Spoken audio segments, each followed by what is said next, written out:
Après la soirée 100 ans de comédie musicale du 25 juin, France Télévisions se mobilise de nouveau afin de récolter des fonds. Le niveau des dons est-il donc insuffisant? Françoise Barré-Sinoussi, on est loin du volume habituel recueilli lors du week-end de consacré au SIDAction qui n'a pas eu lieu en mars dernier. Le contexte est difficile, surtout pour le milieu associatif. Ces dons permettent de financer la recherche sur le VIH, mais en faisant ces recherches, on en apprend beaucoup sur le diabète, les cancers. En donnant au SIDAction, on aide aussi la recherche sur d'autres maladies. Où en est-on justement? Il y a deux objectifs, la recherche vaccinale et la mise au point de médicaments qui permettront aux patients d'être en rémission une fois le traitement arrêté. Et là, des progrès ont été faits.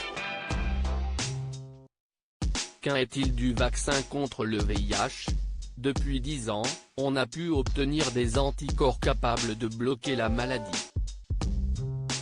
Les travaux se poursuivent. Mon rêve aurait été de voir l'éradication du VIH avant de quitter ce monde, mais j'ai un doute. Sur la planète, 38 millions de personnes vivent avec le VIH et il y a eu 1,7 million de personnes contaminées supplémentaires en 2019.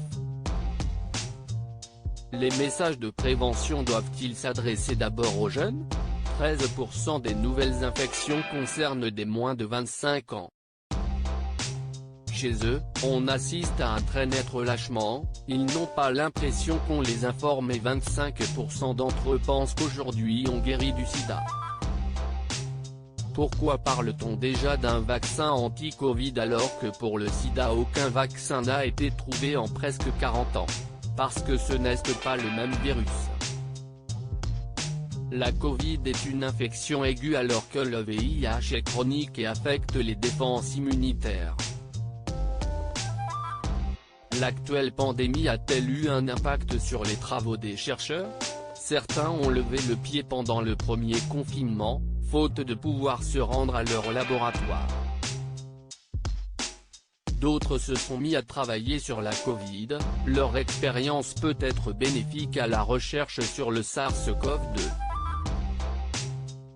Le milieu associatif est aussi impacté, il y a de gros besoins auprès des populations les plus précaires, fortement touchées.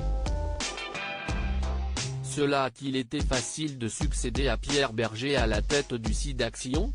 Je ne le remplace pas, il est irremplaçable.